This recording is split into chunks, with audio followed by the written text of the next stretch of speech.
Harjot Singh ji AB5 ਨੂੰ ਲੈ ਕੇ ਉਦਾਂ ਦਾ ਸਮਾਂ ਚਲੋ ਹੋ ਗਿਆ, ਪਰ ਇੱਕ ਖਬਰ ਜਿਹੜੀ ਆਪਾਂ ਜ਼ਰੂਰ ਸਾਂਝੀ ਕਰਨਾ ਚਾਹੁੰਦੇ ਹਾਂ। AB5 ਤੋਂ ਬਚਣ ਦੇ ਲਈ ਆਪਾਂ ਦੇਖ ਰਹੇ ਸੀਗੇ ਵੀ ਗਿਗ ਵਰਕਰ ਜਿਹੜੀ ਇਹ ਲਾਅ ਬਣਾਇਆ ਗਿਆ ਸੀਗਾ ਕੈਲੀਫੋਰਨੀਆ ਦੇ ਵਿੱਚ। ਕਹਿੰਦੇ ਸੀਗੇ ਵੀ ਚੱਲ ਸਾਨੂੰ ਕੋਈ ਨਹੀਂ, ਅਸੀਂ ਕਿਸੇ ਹੋਰ ਸਟੇਟ ਦੇ ਵਿੱਚ ਚਲ ਜਾਾਂਗੇ ਜਾਂ ਇਦਾਂ ਕਰ ਲਾਂਗੇ, ਉਹਦਾ ਵਰਕ ਅਰਾਊਂਡ ਲੱਭ ਲਾਂਗੇ। ਹੁਣ ਕਿੱਥੇ ਭੱਜੂਗੇ? ਜਿਹੜੀ ਅਗਲੀ ਖਬਰ ਆ ਉਹ ਇਸ ਗੱਲ ਨੂੰ ਜਿਹੜੀ ਜ਼ਰੂਰ ਚਿੰਤਾ ਪ੍ਰਗਟਾਉਂਦੀ ਆ। ਆਪਾਂ ਉਦੋਂ ਦਿਨਾਂ 'ਚ ਵੀ ਗੱਲ ਕਰਦੇ ਰਹੇ ਵੀ ਲੇਬਰ ਡਿਪਾਰਟਮੈਂਟ ਜਿਹੜਾ ਫੈਡਰਲ ਲੈਵਲ ਦੇ ਉੱਤੇ ਆ ਉਹ ਵੀ ਇਸ ਪਾਸੇ ਵੱਲ ਨੂੰ ਸੋਚ ਰਿਹਾ ਆ। ਆਲਰੇਡੀ ਹਾਊਸ ਦੇ ਵਿੱਚ ਇੱਕ ਨਵਾਂ ਬਿੱਲ ਜਿਹੜਾ ਇੰਟਰੋਡਿਊਸ ਕਰ ਦਿੱਤਾ ਗਿਆ ਆ, ਉਸ ਦਾ ਨਾਂ ਆ ਵਰਕਰ ਫਲੈਕਸੀਬਿਲਿਟੀ ਤੇ ਚੋਇਸ ਐਕਟ ਜਾਂ HR 8442। ਇਸ ਦੇ ਨਾਲ ਜਿਹੜੇ ਫੇਅਰ ਲੇਬਰ ਸਟੈਂਡਰਡ ਐਕਟ ਆ ਉਸ ਦੇ ਨਾਲ ਹੁਣ EMPLOYEES ਦੀ ਪਰਿਭਾਸ਼ਾ ਜਿਹੜੀ ਆ ਹਰਜੋਤ ਸਿੰਘ ਜੀ ਚੇਂਜ ਹੋਣ ਜਾ ਰਹੀ ਆ। ਸੋ ਉਹਦੇ ਵਿੱਚ ਬੇਸਿਕਲੀ ਜਿਹੜੀ ਐਪ ਬੇਸਡ ਗਿਗ ਵਰਕਰਸ ਆ ਉਹਨਾਂ ਦੀ ਇੱਕ ਨਵੀਂ ਕੈਟੇਗਰੀ ਐਸਟੈਬਲਿਸ਼ ਜਿਹੜੀ ਆ ਉਹ ਕਰਨ ਜਾ ਰਹੇ ਆ। ਸੋ ਇਹ ਹੁਣ ਤੁਸੀਂ ਦੇਖ ਲਓ ਵੀ ਫੈਡਰਲ ਲੇਬਰ ਲਾਅ ਦੇ ਵਿੱਚ ਇਹ ਚੀਜ਼ ਜਿਹੜੀ ਆ ਉਹ ਚੇਂਜ ਕਰਨ ਬਾਰੇ ਜਿਹੜੀ ਆ ਉਹ ਆਲਰੇਡੀ ਸ਼ੁਰੂ ਹੋ ਚੁੱਕੀ ਆ। ਰਿਪਰੈਜ਼ੈਂਟੇਟਿਵ ਹੈਨਰੀ ਕਿਊਲਰ ਟੈਕਸਸ ਤੋਂ ਆ। ਇਸ ਦੇ ਨਾਲ ਨਿਊਯਾਰਕ ਤੋਂ ਐਲੀਸ ਸਟੈਫਨਿਕ, ਮਿਸ਼ੇਲ ਸਟੀਲ ਜਿਹੜੇ ਆ ਕੈਲੀਫੋਰਨੀਆ ਤੋਂ। ਉਹਨਾਂ ਨੇ ਕਿਹਾ ਵੀ ਇਸ ਕੈਟੇਗਰੀ ਨੂੰ ਜਿਹੜਾ ਹੁਣ ਅਸੀਂ ਬਣਾ ਰਹੇ ਹੈਗੇ ਆ ਵੀ ਜਿਹੜੇ ਵਰਕਰ ਆ ਫਲੈਕਸੀਬਿਲਿਟੀ ਐਗਰੀਮੈਂਟਸ ਆ ਉਸ ਨੂੰ ਲੈ ਕੇ। ਸੋ ਹੁਣ ਧਿਆਨ ਰੱਖਿਓ ਆਪਾਂ ਸਾਰੇ ਜਾਣੇ, ਜਿੱਦਾਂ ਹੀ ਇਸ ਬਿੱਲ ਦੇ ਬਾਰੇ ਹੋਰ ਜਾਣਕਾਰੀ ਆਉਂਦੀ ਆ ਵੀ ਇਹ ਕੀ ਓਨਰ ਆਪਰੇਟਰ ਜਾਂ ਗਿਗ ਵਰਕਰਸ ਦੇ ਹੱਕ ਵਾਲਾ ਆ ਜਾਂ ਇਹਨਾਂ ਦੇ ਉਲਟ ਵਾਲਾ ਆ, ਕਿੱਦਾਂ ਇਸ ਦੇ ਵਿੱਚ ਹੋਊਗਾ, ਉਹ ਚੀਜ਼ ਨੂੰ ਜ਼ਰੂਰ ਦੱਸਾਂਗੇ। ਪਰ ਇਹ ਆ ਵੀ ਇੱਕ ਨਵੀਂ ਕੈਟੇਗਰੀ ਬਣਾਉਣ ਜਾ ਰਹੇ ਆ, ਨਵੀਂ ਕਲਾਸੀਫਿਕੇਸ਼ਨ ਜਿਹੜੀ ਆ ਉਹ ਗਿਗ ਵਰਕਰਸ ਨੂੰ ਲੈ ਕੇ ਐਸਟੈਬਲਿਸ਼ ਕਰਨ ਜਾ ਰਹੇ ਆ US ਦੇ ਲੇਬਰ ਲਾਅ ਦੇ ਲਈ। ਫਿਰ ਇਹ ਸਟੇਟ ਦਾ ਮੁੱਦਾ ਨਹੀਂ ਰਹਿ ਜਾਣਾ, ਫਿਰ ਇਹ ਹੌਲੀ ਹੌਲੀ ਪੂਰੇ ਅਮਰੀਕਾ ਦੇ ਵਿੱਚ ਨੇਸ਼ਨ ਵਾਈਡ ਜਿਹੜਾ ਮੁੱਦਾ ਆ ਇਹ ਬਣ ਜਾ ਰਿਹਾ। ਇਹ ਬਾਈ ਪਾਰਟੀਜ਼ਨ ਐਕਟ ਆ। ਇੱਥੋਂ ਬਾਈ ਪਾਰਟੀਜ਼ਨ ਦਾ ਮਤਲਬ ਇਹ ਹੁੰਦਾ ਆ ਵੀ ਦੋਨਾਂ ਹੀ ਪਾਰਟੀਆਂ ਦੇ ਜਿਹੜੇ ਲਾਅ ਮੇਕਰਸ ਆ ਉਹ ਇਸ ਚੀਜ਼ ਦੇ ਵਿੱਚ ਐਗਰੀ ਆ। ਸਾਰੇ ਨਹੀਂ, ਕੁਛ ਕੁ ਤਾਂ ਜਿਹੜੇ ਉਹ ਐਗਰੀ ਹੈਗੇ ਇਹਨਾਂ ਚੀਜ਼ਾਂ ਨੂੰ ਲੈ ਕੇ।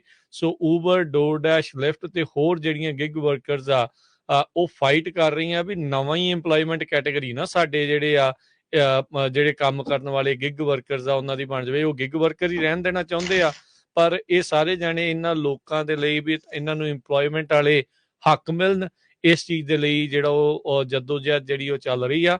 ਸੋ ਜਲਦ ਹੀ ਜਿਹੜਾ ਹਰਜੋਤ ਸਿੰਘ ਜੀ ਇਸ ਦੇ ਵਿੱਚ ਆਪਾਂ ਲੇਬਰ ਡਿਪਾਰਟਮੈਂਟ ਦੇ ਵਿੱਚ ਇਹ ਜਿਹੜੇ ਚੇਂਜ ਜਿਹੜੇ ਉਹ ਦੇਖਣ ਵਾਲੇ ਆ। ਸੋ AB5 ਦਾ ਮੁੱਦਾ ਕਹਿ ਸਕਦੇ ਹਾਂ ਵੀ ਸਾਰੇ ਪਾਸੇ ਪੂਰੇ ਅਮਰੀਕਾ ਦੇ ਵਿੱਚ ਇਹ ਹੌਲੀ ਹੌਲੀ ਫੈਲਣ ਵਾਲਾ ਆ। ਸੋ ਹੁਣ ਦੇਖੋ ਅੱਗੇ ਜਿਹੜਾ ਉਹ ਕੀ ਬਣਦਾ। ਹਾਊਸ ਦੇ ਵਿੱਚ ਤਾਂ ਕਹਿੰਦੇ ਵੀ ਮੋਸਟਲੀ ਇਸ ਤੇ ਪਾਸ ਹੋਣ ਦੀ ਉਮੀਦ ਜਿਹੜੀ ਉਹ ਹੈਗੀ ਆ, ਕਿਉਂਕਿ ਉਹਦੇ ਵਿੱਚ ਡੈਮੋਕ੍ਰੇਟ ਮੈਜੋਰਟੀ ਆ, ਈਵਨ ਦੋ ਇਹਦੇ ਵਿੱਚ ਕਈ ਰਿਪਬਲਿਕਨਸ ਵੀ ਆਲਰੇਡੀ ਸਾਥ ਦੇ ਰਹੇ ਆ। ਸੈਨੇਟ 'ਚ ਦੇਖੋ ਕੀ ਬਣੂਗਾ ਇਸ ਦਾ, ਪਰ ਇਹ ਆ ਵੀ ਆਲਰੇਡੀ ਚਰਚਾ ਇਸ ਦੇ ਉੱਤੇ ਹੁਣ ਸ਼ੁਰੂ ਹੋ ਗਈ ਆ ਵੀ ਗਿਗ ਵਰਕਰਸ ਦੀ, ਖਾਸ ਕਰਕੇ ਐਪ ਬੇਸਡ ਜਿਹੜੇ ਗਿਗ ਵਰਕਰਸ ਆ ਉਹਨਾਂ ਨੂੰ as a EMPLOYEE the classification ਨਵੀਂ ਜਿਹੜੀ ਆ ਉਹ ਇੱਕ ਤਿਆਰੀ ਜਿਹੜੀ ਇਸ ਟਾਈਮ ਨੇਸ਼ਨ ਵਾਈਡ ਜਿਹੜੀ ਉਹ ਚੱਲ ਪਈ ਹੈਗੀ ਆ।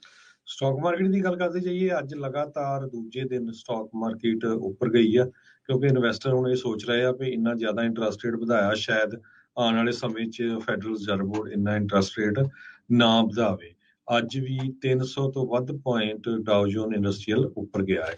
ਐਮਾਜ਼ੋਨ ਨੇ ਜਿੱਦਾਂ ਆਪਾਂ ਦੱਸਿਆ ਸੀਗਾ ਵੀ ਇਹ ਹਫਤਾ ਬੜਾ ਅਹਿਮ ਰਹਿਣ ਵਾਲਾ ਹੈ। ਆਲਦੋ ਅੱਜ ਦੇਖੋ GDP ਦੀ ਨੈਗੇਟਿਵ ਰਿਪੋਰਟ ਰਹੀ ਆ ਵੀ 2 ਕੁਆਟਰ ਲਗਾਤਾਰ GDP ਸੁੰਗੜੀ ਆ, ਪਰ ਉਸ ਦੇ ਬਾਵਜੂਦ ਇਨਵੈਸਟਰਸ ਨੇ ਜਿਹੜੇ ਦੇਖਿਆ ਵੀ ਵੱਡੀਆਂ ਕੰਪਨੀਆਂ ਆ ਉਹਨਾਂ ਨੇ ਆਪਣੀਆਂ ਅਰਨਿੰਗ ਰਿਪੋਰਟਸ ਠੀਕ ਠਾਕ ਜਿਹੜੀਆਂ ਉਹ ਦਿਖਾਈਆਂ ਆ। ਐਮਾਜ਼ੋਨ ਦਾ ਸਟਾਕ 12% ਇੱਕ ਟਾਈਮ ਦੇ ਉੱਤੇ ਜਿਹੜਾ ਉਹ ਛਾਲ ਮਾਰ ਗਿਆ ਸੀਗਾ। ਰੋਕੂ ਦਾ ਜਿੱਦਾਂ ਤੁਸੀਂ ਦੱਸਦੇ ਰਹੇ ਆ ਉਹ 28% ਜਿਹੜਾ ਉਹ ਥੱਲੇ ਨੂੰ ਜਿਹੜਾ ਉਹ ਪਲੰਜ ਕਰ ਗਿਆ ਸੀਗਾ। ਓਵਰਆਲ ਅੱਜ ਇੱਕ ਵਾਰੀ ਫਿਰ 332 ਪੁਆਇੰਟ ਡਾਓ ਜੋਨਸ ਵੱਧ ਕੇ 32,530 ਤੇ ਬੰਦ ਹੋਇਆ। S&P 49 ਪੁਆਇੰਟ ਵੱਧ ਕੇ 4,072 ਤੇ ਬੰਦ ਹੋਇਆ। ਨੈਸਡੈਕ 130 ਪੁਆਇੰਟ ਵੱਧ ਕੇ 12,162 ਤੇ ਬੰਦ ਹੋਇਆ। ਸੋਨੇ ਦਾ ਭਾਅ $1754 ਪ੍ਰਤੀ ਆਉਂਸ। ਕੱਚੇ ਤੇਲ ਦੀ ਕੀਮਤ $97 ਪ੍ਰਤੀ ਬੈਰਲ ਦੇ ਉੱਤੇ ਜਿਹੜੀ ਰਹੀ ਆ। ਤੇ 10 ਈਅਰ ਯੀਲਡ 2.68%, ਇਹ ਹੌਲੀ ਹੌਲੀ ਥੱਲੇ ਨੂੰ ਆ ਰਿਹਾ ਮੁੜ ਕੇ। ਕ੍ਰਿਪਟੋ ਕਰੰਸੀ ਜਿਹੜਾ $23,856 ਤੇ ਇਥੀਰੀਅਮ 1700 ਤੇ $27 ਦੇ ਬਰਾਬਰ ਚੱਲ ਰਿਹਾ ਹੈਗਾ। ਤੇ ਇੱਕ ਯੂਐਸ ਡਾਲਰ ਦੀ ਕੀਮਤ ਕੈਨੇਡਾ ਦੇ $1 ਤੇ 28 ਦੇ ਬਰਾਬਰ ਰਹੀ ਆ। ਇੱਕ ਯੂਐਸ ਡਾਲਰ ਦੀ ਕੀਮਤ ਇੰਡੀਆ ਦੇ 79 ਰੁਪਏ 57 ਪੈਸੇ ਦੇ ਬਰਾਬਰ ਰਹੀ ਆ। ਜੇ ਥੋੜੀ ਜਿਹੀ ਰੀਅਲ ਸਟੇਟ ਦੀ ਗੱਲ ਕਰਦੇ ਜਾਈਏ, ਰਾਜਕਨਵੀਰ ਸਿੰਘ ਜੀ, ਅੱਜ ਬੇਰੀਏ ਤੋਂ ਰਿਪੋਰਟ ਆ ਰਹੀ ਆ 90% ਜੰਪ ਹੋਇਆ ਫੋਰਕਲੋਜ਼ਰ ਦੇ ਵਿੱਚ। ਤੇ ਓਵਰਆਲ ਯੂਐਸਏ ਦੇ ਵਿੱਚ 150% ਫੋਰਕਲੋਜ਼ਰ ਦੇ ਵਿੱਚ ਜੰਪ ਹੋਇਆ 1 ਸਾਲ ਦੇ ਵਿੱਚ। ਕਾਰਨ ਕੀ ਆ ਵੀ ਬਹੁਤ ਸਾਰੇ ਲੋਕਾਂ ਨੇ ਫੋਰਬੀਅਰੈਂਸ ਲਈ ਸੀ ਜਦੋਂ ਕਰੋਨਾ ਵਾਇਰਸ ਸੀ, ਵੀ ਪੇਮੈਂਟਸ ਉਹਨਾਂ ਦੀਆਂ ਲੇਟ ਕਰਤੀਆਂ, ਵੀ ਸਾਲ 2 ਸਾਲ ਨਾ ਦਿਓ। ਹੁਣ ਮੌਰਗੇਜ ਕੰਪਨੀਆਂ ਜੋ ਆ ਉਹ ਕਹਿੰਦੇ ਹੋਮ ਓਨਰਸ ਨੂੰ ਕਹਿ ਰਹੀਆਂ ਆ ਵੀ ਜਿਹੜੀਆਂ ਤੁਸੀਂ 2 ਸਾਲਾਂ 'ਚ ਪੇਮੈਂਟ ਨਹੀਂ ਦਿੱਤੀਆਂ, ਸਾਨੂੰ ਹੁਣ ਬਲੂਨ ਪੇਮੈਂਟ ਦਿਓ। ਤੇ ਹੁਣ ਜਿਹਦੀ ਪੇਮੈਂਟ ਹੀ 4-5 ਹਜ਼ਾਰ ਸੀ ਤੇ 12 ਮਹੀਨੇ ਜਾਂ 18 ਮਹੀਨੇ ਨਹੀਂ ਦਿੱਤੀ, $60-70 ਹਜ਼ਾਰ ਡਾਲਰ ਉਹ ਕਿੱਥੋਂ ਦੇਊਗਾ।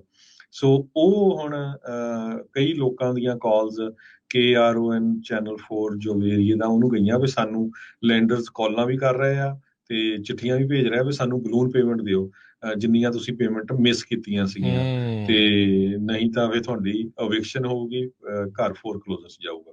ਸੋ ਇੱਕ ਨਵੀਂ ਸਿਚੁਏਸ਼ਨ ਹੋਊਗੀ ਆਉਣ ਵਾਲੇ ਸਮੇਂ 'ਚ। ਇਹਦੇ 'ਚ ਕੀ ਅਪਡੇਟ ਆ ਉਹ ਜ਼ਰੂਰ ਆਪਾਂ ਸਾਂਝੀ ਕਰਾਂਗੇ, ਕਿਉਂਕਿ ਮੈਨੂੰ ਪਤਾ ਆਪਣੇ ਪੰਜਾਬੀਆਂ ਨੇ ਵੀ ਬਹੁਤ ਸਾਰਿਆਂ ਨੇ ਉਹ ਫੋਰਬੀਅਰੈਂਸ ਲਈ ਸੀ ਜੀ। ਉਦਾਂ ਤਾਂ ਵੈਸੇ ਬੈਂਕ ਤਾਂ ਕਹਿੰਦਾ ਸੀਗਾ ਵੀ ਮੰਨ ਕੇ ਹੀ ਜਿਹੜਾ ਉਹ ਕਹਿੰਦੇ ਸੀ, ਤੇ ਹੁਣ ਇਹ ਕਿਤੇ ਨਾ ਕਿਤੇ ਧੱਕਾ ਜਿਹੜਾ ਉਹ ਕਰਨ ਜਾ ਰਹੀਆਂ ਬੈਂਕਾਂ, ਠੀਕ ਨਹੀਂ ਆ। ਆਲਦੋ ਜੇ ਤੁਹਾਨੂੰ ਕੋਈ ਇਸ ਦੇ ਬਾਬਤ ਹੋਰ ਜਾਣਕਾਰੀ ਚਾਹੀਦੀ, ਜਿਹੜੇ ਮੌਰਗੇਜ ਤੇ ਰੀਅਲ estate ਦੇ ਐਕਸਪਰਟ ਹੈਗੇ ਜ਼ੈਂਡਰ ਵਾਲਿਆਂ ਦੇ ਨਾਲ, ਮੋਹਨ ਚੀਮਾ ਹੋਣਾ ਦੇ ਨਾਲ ਤੁਸੀਂ ਕੰਟੈਕਟ ਵੀ ਕਰਕੇ ਪੁੱਛ ਲਿਓ ਵੀ ਕੀ ਜਿਹੜਾ ਇਸ ਮਾਮਲੇ 'ਚ ਤੁਸੀਂ ਕਰ ਸਕਦੇ ਆ, ਸਲਾਹ ਜ਼ਰੂਰ ਲੈ ਲਿਓ। ਉਹਨਾਂ ਦਾ ਫੋਨ ਨੰਬਰ 5599052575 ਹੈਗਾ ਆ।